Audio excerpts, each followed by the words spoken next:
হ্যাঁ, হ্যাঁ, ৩২ নাম্বার ভেঙে গুঁড়িয়ে চুরমার করে দেয়া হয়েছে। ঠিক শেখ হাসিনা যার হিংস্রতা, যে হিংস্রতার সাথে কথা বলতেন যে বাঘে ধরলেও ছাড়ে, হাসিনা ধরলে ছাড়ে না। এখন সে হাসিনার সেই কথা কোথায় গেল? ৩২ নাম্বার শেষ। কিন্তু এই ৩২ নাম্বার ভেঙে ফেলার পিছনে কি কোনো ষড়যন্ত্র আছে? কোনো দেশের কোনো গোয়েন্দা বাহিনীর ইঙ্গিত আছে? কার লাভ কার ক্ষতি হলো, এর পিছনে কার কি উদ্দেশ্য ছিল, কি কারণে এই ৩২ নাম্বার ভেঙে ফেলা হলো, সেই বিষয় নিয়ে কথা বলবো। সম্মানিত দর্শক শ্রোতা, তার আগে আপনারা সবাই আমার দেশি আমার মা এই ইউটিউব চ্যানেল এবং ফেসবুক পেজটাকে আপনারা সবাই বেল সহ সাবস্ক্রাইব করে আমার সাথে থাকবেন। তো সম্মানিত দর্শক শ্রোতা, একটা কথা আছে, ধর্মের বাতি এমনি এমনিতেই জ্বলে। তো খালেদা জিয়াকে, একজন নিষ্পাপ মহিলাকে, অর্থাৎ নিষ্পাপ কেন বলেছি, যে খালেদা জিয়ার বিরুদ্ধে যে বিষোদ্গার করেছে শেখ হাসিনা, যে মিথ্যা কথাগুলো বলেছে, যে মিথ্যা রটিয়েছে, ওগুলো সবই মিথ্যা। খালেদা জিয়ার বাড়িতে মদ পেয়েছে, হাবি জাবি বহুত কিছু বলেছে, এগুলো সব তাদের সাজানো, সবাই জানে। তো খালেদা জিয়াকে বাড়ি থেকে নামিয়ে দিয়ে সেই বাড়ি গুড়িয়ে দিয়ে সেখানে নতুন স্থাপনা তৈরি করেছে। খালেদা জিয়াকে বাড়ি থেকে বের হতে দেয় নাই, ঘরের সামনে ট্রাক রেখে দিয়েছে। খালেদা জিয়া তখন রাগ করে বলেছিলেন যে গোপালগঞ্জের নাম পাল্টে দেব। তো খালেদা জিয়ার আর কিছু করা লাগে নাই। সৃষ্টিকর্তার যে বিচার, সেই বিচার একদিন হবেই হবে। প্রত্যেককে সেই বিচারের মুখোমুখি হতে হয়। সে পরকালে তো আছেই, এই আমলেও দেখা যায় সেই বিচারের কিছু লক্ষণ, যেটা হলো এই ৩২ নাম্বার। ৩২ নাম্বার ভেঙে গুড়িয়ে দিয়েছে, সবার কাছে ঈদের মতো আনন্দ লাগতেছে। আনন্দ লাগা স্বাভাবিক। কারণ এই ৩২ নাম্বারকে ভাঙিয়ে, শেখ মুজিবুর রহমানকে ভাঙিয়ে যত রকমের অকাজ কুকাজ আছে সবই আওয়ামী লীগ করেছে, শেখ হাসিনা করেছে। শুধু কথায় কথায় বঙ্গবন্ধুর স্বপ্ন, বঙ্গবন্ধুর স্বপ্ন, জাতির পিতার স্বপ্ন, এইসব কথা বলে সেটাকে ভেঙে গুড়িয়ে দেয়া হয়েছে। কিন্তু এর পিছনে কি অন্য কোনো গোয়েন্দা বাহিনীর কোনো হাত আছে কিনা, অন্য কোনো দেশের কোনো গোয়েন্দা বাহিনীর হাত আছে কিনা, এটা নিয়ে অনেকেই কথা বলতেছে। অনেক বিশেষজ্ঞ বলতেছে যে এখানে অন্য দেশের গোয়েন্দা বাহিনীর হাত আছে এবং এতে ভারতের লাভবান হবে। এরকম বলতেছে যে ভারতের হাতে একটা ইস্যু চলে গেল, বা আওয়ামী লীগের হাতে একটা ইস্যু চলে গেল, যে ইস্যুটা তারা সারা বিশ্বে দেখিয়ে এটাকে নিয়ে তারা কালচার করতে পারবে, এরকম।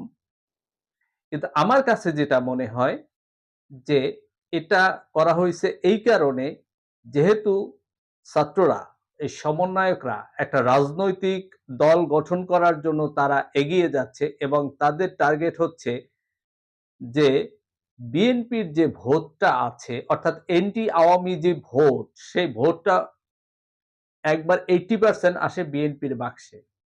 এখন এন্টি আওয়ামী লীগের যে 80% ভোট বিএনপির বাক্সে আসে, সেখানে আঘাত করতে হবে। আপনারা জানেন ২০০৭-৮ সালে -2 ফর্মুলা এপ্লাই করা হয়েছিল।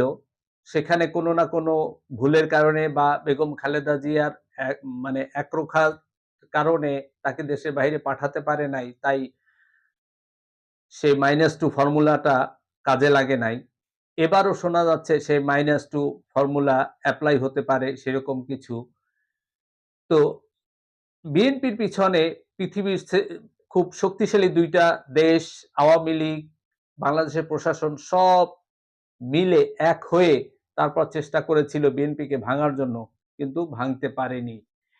এখনো বিশ্বের ২ টা শক্তিশালী দেশ এক হয়ে এবং সাথে বাংলাদেশের জামাত ইসলাম এবং ছাত্ররাও এক হয়ে চেষ্টা করতেছে বিএনপিকে ভাঙার জন্য বা এলোমেলো করে দেওয়ার জন্য, কিন্তু তাও খুব একটা কিছু করতে পারতেছে না। তাই এখন ছাত্ররা চিন্তা করলো যে তাহলে বিএনপির ভোটটাকে কিভাবে আনা যায়।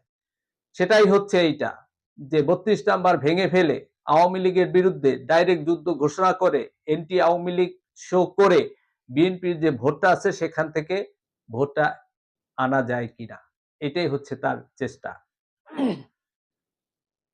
32 নাম্বারকে ভেঙে দেওয়া হয়েছে, সুদা সদরে আগুন দেওয়া হয়েছে। এছাড়া সারা বাংলাদেশের বিভিন্ন জায়গায় আওয়ামী লীগের নেতাদের বাড়িতে আক্রমণ করা হয়েছে বা আগুন দেওয়া হয়েছে বা ভেঙে গুড়িয়ে দেওয়া হয়েছে। এখন আপনারা মনে করেন যে শেখ হাসিনার 32 নাম্বার বাড়িটা ভেঙে দিয়েছে, তাতে শেখ হাসিনার আবেগে লেগেছে বা একটা অপমান সে হয়েছে, তাতে কোনো ভুল নেই। কিন্তু অর্থের দিক থেকে ধরতে গেলে তার চেয়ে হাজার হাজার গুণ বেশি টাকা শেখ হাসিনা বিদেশে পাচার করেছে। সেই তুলনায় চিন্তা করলে এটা কিছুই না। কিন্তু শেখ হাসিনার মানমর্যাদা বা তার বাবার স্মৃতি, সেই হিসাবে চিন্তা করতে গেলে এটা শেখ হাসিনার কাছে অনেক বড় একটা ইস্যু। কিন্তু অন্যান্য যেসব আওয়ামী লীগের নেতাদের বাড়িঘর ভাঙা হয়েছে, তাতে তাদের কত টাকার ক্ষতি হয়েছে? তার চেয়ে শত শত গুণ বেশি টাকা তারা বিদেশে পাচার করে পাঠিয়ে দিয়েছে। আপনারা পারলে সেই টাকাগুলো আনার ব্যবস্থা করেন। আপনারা পারলে সেই টাকাগুলো আনার ব্যবস্থা করেন। বাংলাদেশের মানুষকে বাঁচান। বাংলাদেশের মানুষ বড় অসহায় অবস্থায় আছে। তাদেরকে বাঁচান। ৩২ নাম্বার বাড়ি গুড়িয়ে দিয়েছেন, আওয়ামী লীগের অনেকের বাড়িঘর গুড়িয়ে দিয়েছেন।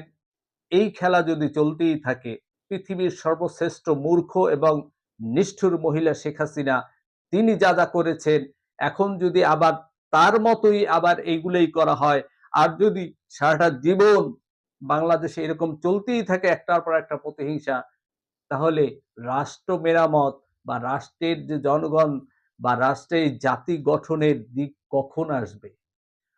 সবাই এই জাতি গঠনের দিকে কখন মনোযোগ দিবে? সেইটা তো দেখার বিষয়। কারণ এই প্রতিহিংসা বাদ দিয়ে রাষ্ট্র গঠনের দিকে মনোনিবেশ করতে হবে। আমাদের আগামীর যে ভবিষ্যৎ যারা আছে, তাদেরকেও মানুষ করতে হবে। দেশে যারা আছে এখন, তাদেরকে বাঁচিয়ে রাখতে হবে। দ্রব্যমূল্যের দাম আকাশ ছোঁয়া। তার দ্রব্যমূল্যের দাম কমাতে হবে। শুধু চমক দেখিয়ে এটা সেটা করে আওয়ামী লীগরে বিপদে ফেলে এইটা দেখালে তো হবে না। আওয়ামী লীগরে যদি শায়েস্তা করতে হবে আইনের মাধ্যমে। আইনের মাধ্যমে তাকে শায়েস্তা করতে হবে। আইনের মাধ্যমে আওয়ামী লীগকে চিরতরে ব্যান্ড করে দিতে হবে। আইনের মাধ্যমে ওদেরকে একেবারে শেষ করে দিতে হবে। কিন্তু আপনি যদি গায়ের জোরে করেন বা নির্বাহী আদেশে করেন, আজ হোক কাল হোক তারা আবার এসে কোর্টে এই মামলা করবে, সে মামলায় তারা আবার জিতে আওয়ামী লীগ আর পেয়েও যেতে পারে। বরং এখন যদি এই কোর্টে মামলার মাধ্যমে আওয়ামী লীগকে একেবারে শেষ করে দেয়া যায়, তাহলে আর তারা কোনোভাবেই আর দাঁড়াতে পারবে না। সেটা করা হচ্ছে না। সেখানে কেন চুপ? মুখে মুখে আওয়ামী লীগ বিরোধী অনেক কিছু শোনা যায়, কিন্তু কার্যক্রমে তো সেরকম কিছু দেখা যায় না। আওয়ামী লীগের সমস্ত নেতারা তো বাংলাদেশে ছিল, তারা পালিয়েই গেল। ধরতে তো পারলো না সরকার, তাদেরকে আটকাতে পারলো না। কেন? ৬২৬ জন ক্যান্টনমেন্টের মধ্যে ছিল, কেন তাদেরকে আটকাতে পারেনি, ধরতে পারেনি? তো আওয়ামী লীগদের এক দিকে ছেড়ে দিচ্ছে, চোরকে বলে চুরি করতে, গিন্নিকে বলে সজাগ থাকতে। এই সরকার করতেছে এই কাজ। তবে যাই হোক, শেখ হাসিনা একটা অভিশাপ বাংলাদেশের জন্য, তাতে কোনো সন্দেহ নাই। শেখ হাসিনা একটা বাংলাদেশের জন্য ক্ষতিকর ব্যক্তি, তাতে কোনো সন্দেহ নাই। শেখ হাসিনা একজন মূর্খ। অনেক মূর্খ লোক বলতো শেখ হাসিনা অনেক বুদ্ধিমতী, এইটা করছে ওইটা করছে, এরকম ঘুরায় মানুষের নাকে রশি দিয়ে এরকম ঘুরায়। আমি তখন বলছিলাম শেখ হাসিনা হচ্ছে পৃথিবীর শ্রেষ্ঠ মূর্খ এক মহিলা। যদি মূর্খ না হয়, তাহলে মানুষের রাজনীতি হয় দেশ ও জাতির জনগণের জন্য, দেশ ও জাতির জন্য। আর শেখ হাসিনার সমস্ত রাজনীতি হয়েছে ভারতের জন্য। তিনি বাংলাদেশের মানুষের মুখের গ্রাস কেড়ে নিয়ে ভারতকে দিয়েছে। বাংলাদেশের মানুষের জন্য কিছু করে নাই। এখন তারই প্রতিফলন পাচ্ছে। এবং হয়তো এখন বর্তমানে যে অবস্থা আপাত দৃষ্টিতে দেখা যাচ্ছে, তাতে আওয়ামী লীগ হয়তো একেবারে ভ্যানিশ হয়ে যাবে, সেদিকেই যাচ্ছে। দেখা যায় আগামীতে কি হয়, হয়তো আমরা দেখতে পাবো। আর যাই হোক, আমরা প্রতিহিংসা রাজনীতি চাই না, আমরা আইনের শাসন চাই। আইনের মাধ্যমে সবকিছু হোক, সেটা আমরা চাই। এবং শেখ হাসিনা যা অন্যায় করেছে, তার আওয়ামী লীগ যা অন্যায় করেছে, তার দল যা অন্যায় করেছে, ছাত্রলীগ, যুবলীগ, স্বেচ্ছাসেবক লীগ, কৃষক লীগ, শ্রমিক লীগ, যারা যা অন্যায় করছে, প্রত্যেকের আইনের আওতায় এনে তাদেরকে যথাযথভাবে বিচার করতে হবে। তাতে যদি তাদের ফাঁসি হয়, ফাঁসি দিতে হবে। তাহলে দৃষ্টান্ত থাকবে যে যেকোনো রাজনৈতিক দল, যেকোনো ব্যক্তি আইনের ঊর্ধ্বে নয় কেউ। তাহলে বাংলাদেশের মানুষ আইনের প্রতি শ্রদ্ধাশীল হলে দেশ অনেক শান্ত হয়ে যাবে, অনেক ভদ্র হয়ে যাবে। আজকে আইনের প্রতি শ্রদ্ধাশীল নয় মানুষ, যার কারণে বাংলাদেশের মানুষ বিদেশে গিয়েও তারা আইন মানে না। যার কারণে বিভিন্ন দেশে জেল খাটে, বিভিন্ন ধরনের অপমান অপদস্থ হতে হয় তাদেরকে। তাই আমাদেরকে আইন যাতে মানে মানুষ সেই ব্যবস্থা করতে হবে এবং আমাদেরকে সেই পথে হাঁটতে হবে। ধন্যবাদ সবাইকে। আসসালামু আলাইকুম ওয়া রাহমাতুল্লাহ।